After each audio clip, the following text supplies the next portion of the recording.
What do I carry in case of an emergency? If you're curious what's in that breakdown bag, stay tuned.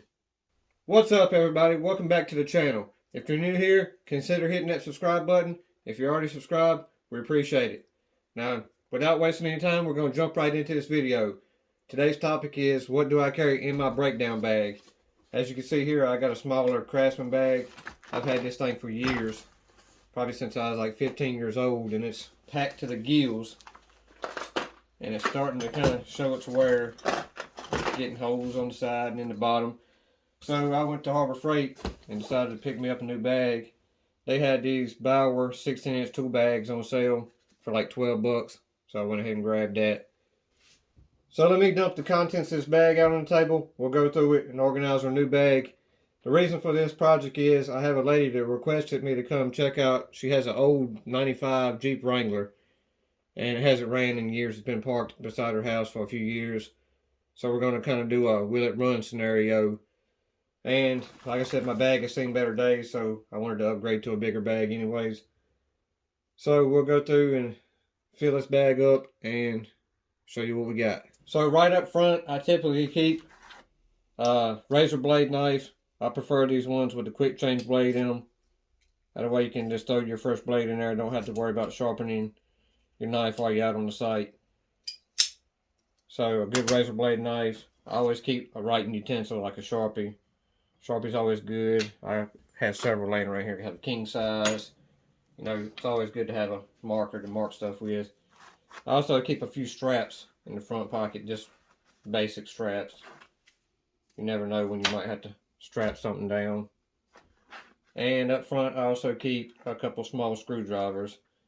This is just a small Phillips head, but you can pick these up from Harbor Freight. These are pocket screwdrivers that hold several bits in there, and they include like 12 bits with this kit. You got 2 or 3 different Phillips heads, you got a couple of flat heads, and they also include some torque bits in there, so that's pretty handy, especially like for tuning on carburetors and stuff, to keep right up front, and you can carry your bits right with you. The base of it is magnetic, so the bits don't fall out. Has a nice little pocket clip on it. So that's what I typically keep up front in these small pockets. Okay, as far as for the main compartment, there's really no organization when you're carrying these bags around. I do prefer the ones with the reinforced opening here, because that kind of helps your bag stay open when you're out in the field you don't want your bag to keep falling and closed on you. So right up top I have a small electrical repair kit. This has a little bit of length of wire, some zip ties, just random electrical parts. To go with that, I keep a good pair of wire strippers in there, side cutters, and I usually keep, oh here they are, I always carry a box of fuses with me, because working on these old cars, it's pretty common to come across blown fuses or electrical issues. Can of belt dressing, that could be used for lubricant on belts or several other things. I always got to have a good pair of vice grips. These ones have been around the block.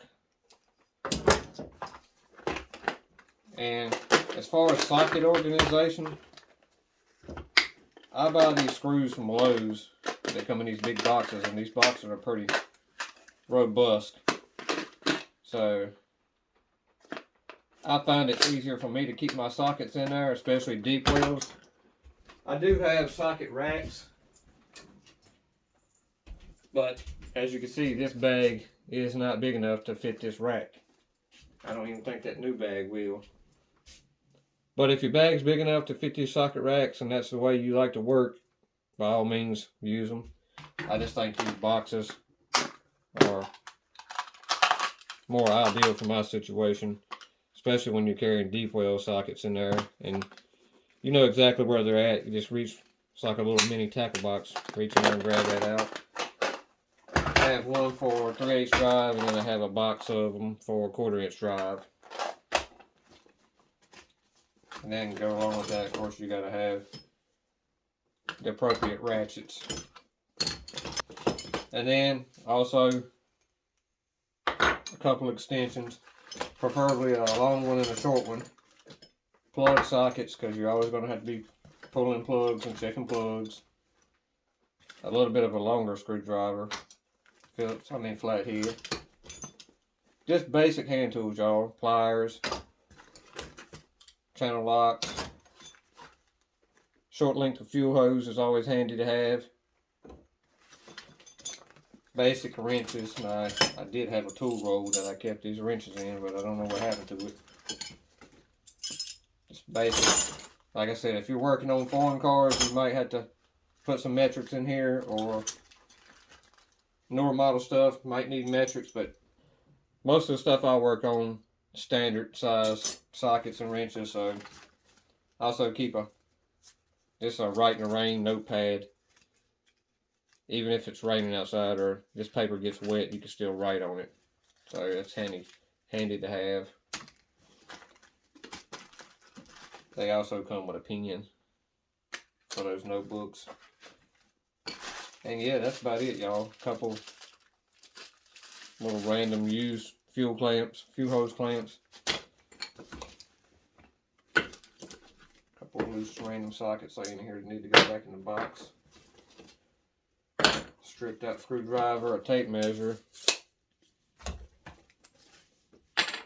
that's about it, y'all. Carburetor return spring. While you got all your equipment out, it's a good time to go over it. If you need to grease up any of your tools, your pliers, hit them with some WD-40 while you got them out.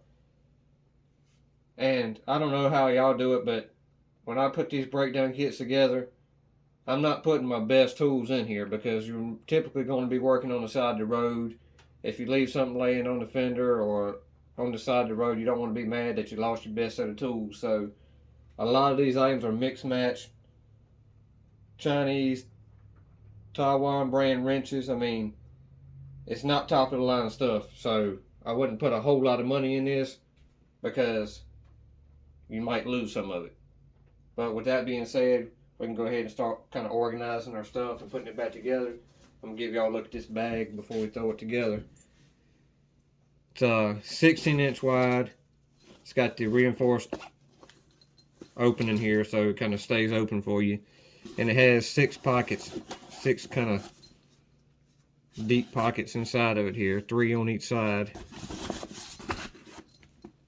And pretty heavy duty straps, carrying handles, and it also included a shoulder strap to go with it. I don't know if I use that or not, but I'll start throwing this thing together. A few things that normally are in my other bag that were not in there because I was using them. I always keep a pair of gloves, just some kind of hand protection,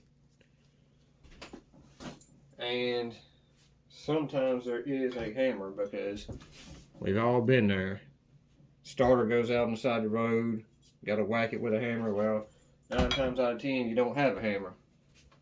And a Leatherman or a multi-tool. This is a Cobalt brand one. Like I said, I wouldn't put a Leatherman in this breakdown kit, because it's not going to be an everyday carry type thing. It's just going to be something you throw in the back of the trunk or behind the seat of the truck and forget about it until you need it. So I typically put my bigger items on the bottom, which this bag has way more room than what I'm used to.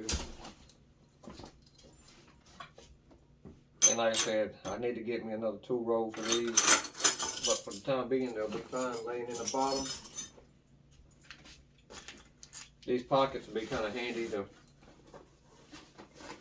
keep all my stuff organized on the side.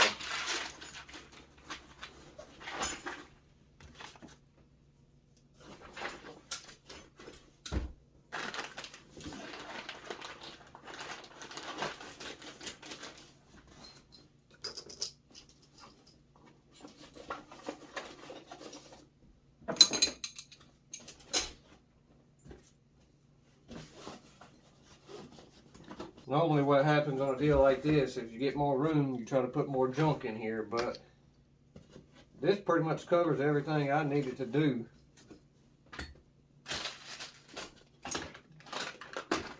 as far as jobs that I'm going to tackle on the side of the road. And there it is, y'all. See how that wide mouth kind of helps the bag stay open? It's got a nice heavy duty zipper.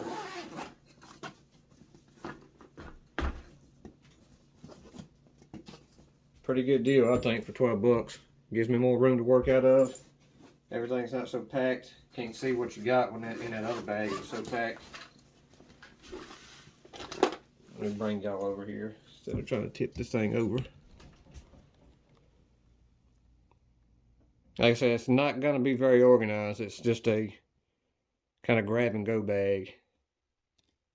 But you can do a little organization as far as your writing utensils, small screwdrivers on the side. My electrical stuff's in that one pocket. Straps in another pocket. So if you're looking for a cheap breakdown bag, check out Harbor Freight. These happen to be on sale. They have 2 or 3 different brands. They have Voyager brand.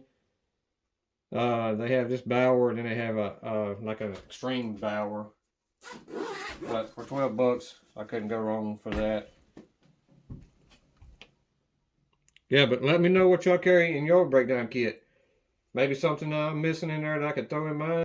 That's way better than my old setup, I think. So I have room to add a few more things in there.